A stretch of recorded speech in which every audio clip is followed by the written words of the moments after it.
Alors, bonjour, qui est Simon Wang. Votre film Goodbye Mr. Wang fait partie de la compétition internationale de notre festival cette édition. Je vous remercie d'être avec nous et mes questions et première est sur votre regard sur le Laos en tant que Français de culture et celui d'un étranger ou d'un fil de la terre. Alors, je suis en France depuis 40 ans, 44. Mais j'ai ma famille qui est là-bas.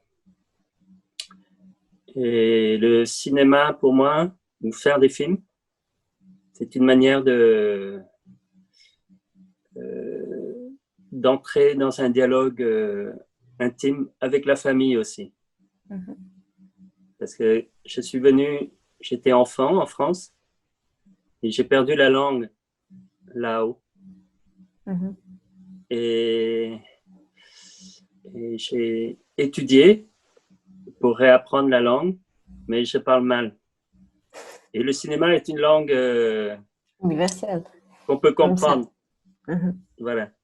C'est une langue universelle. Mm-hmm. Et aussi, c'est une langue qui me permet de dialoguer avec les gens du monde entier. Mais la relation principale, c'est la relation à mon pays, bien sûr. Mon pays d'origine.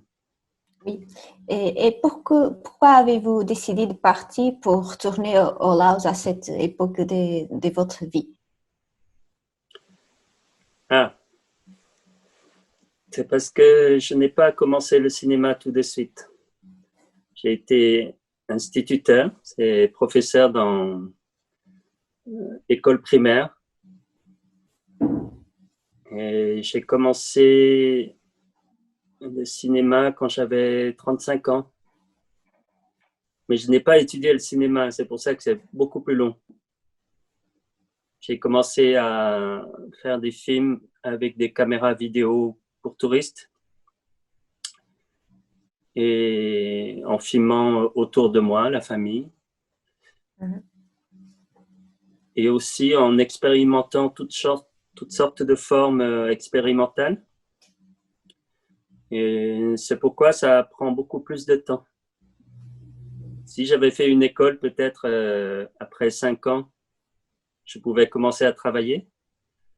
Mais voilà, à 35 ans, j'ai commencé tout seul, puis avec des amis, puis avec un collectif de cinéastes. Et il m'a fallu, j'ai peut-être expérimenté comme ça pendant presque 10 ans. Et maintenant, j'ai déjà 54 ans. Donc voilà. Mais vous étiez au Laos d'avant ou c'est la première fois que vous tournez au Laos dans cette film? Non, ça fait longtemps. Je suis arrivé en France en 1976 et je suis retourné la première fois au Laos en 1991. Donc, ça fait 15 ans après. Mm-hmm. Mais ce n'était pas facile encore. Je suis allé en 94. Et puis après, c'est après 2004. Ça fait 16 ans que je vais beaucoup maintenant. Mm-hmm. Et maintenant, j'essaie d'y aller une fois par an. Mais aussi, mon projet principal, c'est de retourner vivre au Laos. Voilà. Ça, c'est important. Je suis à la fois quelqu'un qui vient de France pour faire des films, mais j'ai toujours les souvenirs qui sont très forts, les souvenirs d'enfance, et puis aussi le désir. Je me projette dans l'avenir. Et voilà, donc c'est un point de vue, qui n'est pas seulement français, qui n'est pas seulement laotien. J'ai l'habitude de dire que c'est 3 points de vue. C'est un point de vue, ou alors tu peux dire je suis français, je suis laotien et je suis français et laotien. Voilà. Mais il faut distinguer les trois choses. Voilà. Et voilà. Vous dites dans notre entretien que l'avenir réel du Laos, c'est Welcome Mr. Wong. Alors, votre film est à ce moment politique. Était-ce là votre point de partie? En fait, c'était assez simple, c'est même une évidence. Et ça ne concerne pas que le Laos. C'est juste la réalité politique et géopolitique de maintenant. On peut le voir même avec l'élection aux États-Unis. On voit bien que tous les pays doivent penser une relation à la Chine pour son développement, pour son futur, pour son économie et pour toute sa politique. Et le Laos est un modèle, on va dire, de pays qui est en dépendance par rapport à la Chine, parce qu'il est en voie de développement. Et je fais très attention à la question. Voilà, c'est pas une inquiétude, mais c'est une vigilance et puis une attention portée sur ce que c'est en train de devenir. Mais s'il y avait une très forte intention politique, pourquoi avez-vous ressenti le besoin ou la nécessité de aussi présenter une histoire romanesque? Alors,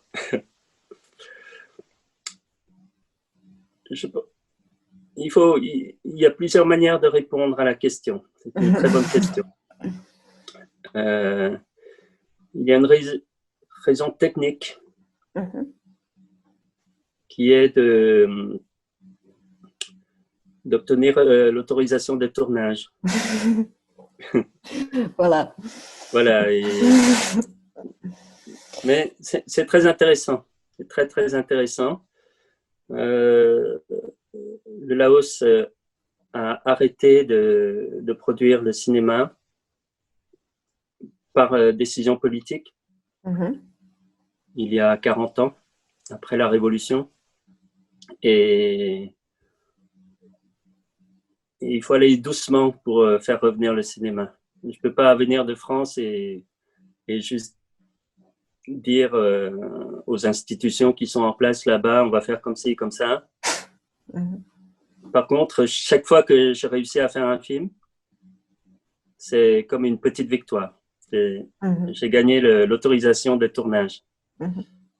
Après, comme j'ai dit, je veux retourner vivre au Laos. Alors, je ne veux pas compromettre aussi ce projet.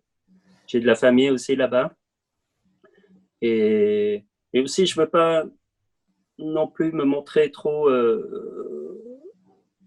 arrogant avec une espèce de supériorité d'une personne qui aurait une culture politique globale venue d'Occident. Et voilà, donc finalement, c'est un jeune pays qui a 44 ans. Son cinéma, il est encore plus jeune, il a 10 ans, 15 ans. Et je pense que c'est très, très important de participer à la renaissance du désir de cinéma au Laos. Et voilà. Il y a une autre manière de répondre à la question, c'est de dire que le romanesque, c'est aussi quelque chose, un intérêt artistique très fort. Comme j'ai dit, j'ai commencé avec un travail amateur, avec un travail expérimental et puis un travail documentaire familial, on va dire, autobiographique. Et même mon film précédent, c'était un film de fiction, mais très inspiré par mon histoire familiale. Et là, pour Goodbye, Mr. Wong, avec le producteur, on avait vraiment envie d'aller vers le romanesque, vers vers aussi ce qui m'intéresse moi comme spectateur, presque le mélodrame ou le cinéma de genre comme les westerns de John Ford, mais qui rejoignent les enjeux politiques. Et John Ford, il avait un regard sur l'histoire des États-Unis en train de se construire. Alors, il y a beaucoup de choses qui me viennent des westerns. Voilà. Pourquoi choisir d'utiliser des images d'archives aériennes? Vous parlez aussi dans l'entretien pour FID Marseille des échos de la domination ou des guerres coloniales. Pourquoi choisir cette image aérienne? Oui, c'est une évocation, une mise en parallèle. Il y a déjà 60 ans, c'est une vieille histoire, c'était les Français. Et d'ailleurs, ces images, c'est soit des images des archives de la guerre du Vietnam ou d'Indochine, plutôt, et ensuite la guerre du Vietnam par les Américains. Je voulais évoquer cette histoire-là, le souvenir des Français, mais qui est plus qu'un souvenir, c'est ce qui fait la relation. Parce que cette image faisait un raccord avec les maps des riches dans le bateau, et ce qui me suggère, c'est une espèce de néocolonialisme économique. Alors, ça, c'est la réalité. Ça, c'est vraiment, là, il n'y a même plus de métaphore ou de poésie, c'est juste la réalité. Et c'est vrai que pour faire une carte, il faut une position dominante, et que la cartographie est une histoire qui appartient aux militaires. C'est les militaires qui ont créé la cartographie, la perspective, toutes ces choses qui ont servi après pour les civils. Mais voilà, c'est une histoire totalement militaire. Et alors, les images aériennes racontent ce que vous dites, exactement, très précisément. Et aussi, j'avais besoin d'images comme ça pour construire mon personnage du chinois, Mr. Wong. Par exemple, Mr. Wong, il n'a pas de maison.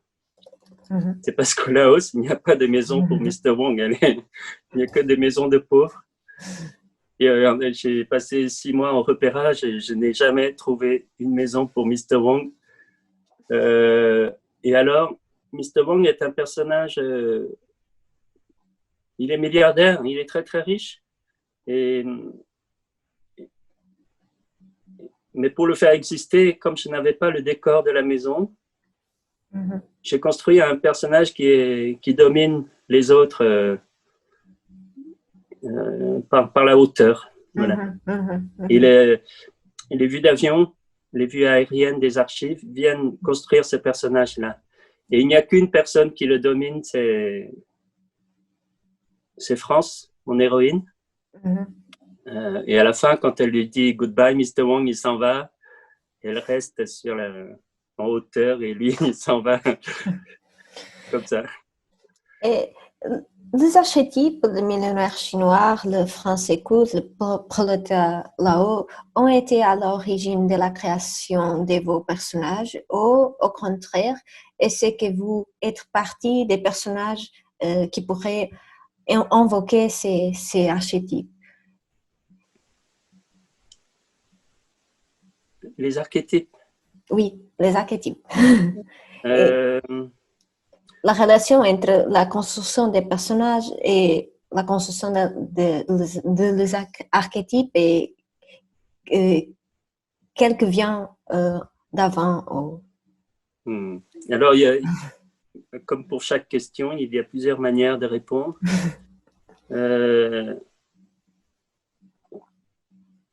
Le romanesque fait que on est dans un système de récit où il faut des figures héroïques, par exemple. Et j'avais envie de ça pour une fiction au Laos, parce que la question du héros a été très exploité par le cinéma de propagande dans le monde entier, hein, je ne parle pas que du Laos. Et quand il y a eu la révolution au Laos, il y a eu forcément des films. Et d'ailleurs, ils étaient produits à Pékin par les Chinois, parce que les Laotiens n'avaient pas les moyens de production pour faire du cinéma, même de propagande, qui demande un savoir-faire et des moyens, une économie spéciale. Et donc, j'ai trouvé que politiquement, c'était intéressant de construire un film avec une héroïne. Et puis aussi le fait que ce soit une femme, c'est un petit peu contraire à la culture laotienne. Les femmes sont plutôt en retrait. Et il n'existe pas des figures héroïques féminines autant qu'au Vietnam, par exemple. Les Vietnamiens, ils font du cinéma depuis plus longtemps. Ils n'ont jamais arrêté, eux. Et donc, eux, ils savent raconter.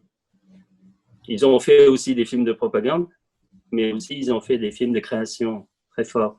Ils ont une économie du cinéma très forte, une culture du cinéma. Voilà, donc amener une chose aussi simple qu'une héroïne dans un récit, dans une histoire au Laos, ça me paraissait important. La question des archétypes aussi pour Mr. Wong, c'est juste parce que je ne sais pas ce que c'est un milliardaire chinois. Alors je suis allé chercher dans mes plaisirs de spectateur. Alors j'ai beaucoup regardé les films de Hong Kong, de Taïwan, et les films japonais. Et voilà, donc Mr. Wong est vraiment un archétype, presque quelque chose de très minimal. Et un costume, c'est une manière de dominer les autres, mais sans violence. On peut deviner qu'il est violent. Par exemple, quand il coupe la tête du poisson, on peut imaginer qu'il est violent et que son couteau, ça peut lui servir à autre chose que pour faire des sashimi. Mais voilà, je voulais vraiment rester dans quelque chose de très abstrait. Et mécaniquement, le personnage en face, qui s'appelle Xana, qui est un Laotien, est aussi une figure comme ça très archétypique. Et voilà. Donc, c'est pas seulement une question de contournement de la censure, c'est aussi un travail d'écriture pour moi qui est dans un cinéma minimaliste. Alors, pour la dernière question, j'avais pensé dans le film, dans l'univers de Marguerite Duras. Et ma question, c'est s'il y a une présence de Marguerite Duras, indo-chinoise, dans cet univers amoureux, mais aussi toujours politique. Alors, ce qui vient de Marguerite Duras, c'est que le chinois, il est très triste. Et le chinois, quand je dis qu'il peut être méchant, mais c'est parce que son travail l'oblige à être méchant. Mais fondamentalement, il a un grand cœur. Et il est dans une mélancolie tout le temps. Mais sa mélancolie, c'est que il n'a pas d'amis dans le fond. Et Goodbye Mr. Wong veut dire ça, c'est que il y a plusieurs fois dans le film, on lui dit au revoir. Il se quitte. Et quand il rentre chez lui, il rentre tout seul. Et ce n'est pas une histoire de richesse et de pouvoir, c'est une espèce de fatalité de Goodbye Mr. Wong, qui est d'être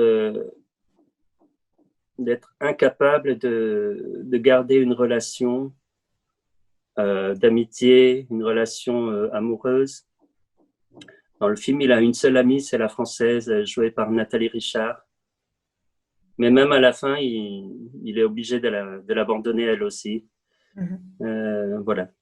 Ça, c'est vraiment un caractère durassien, mais c'est très subtil. Je sais pas. C'est pas évident. Si, pour moi, c'est évident. Si, mais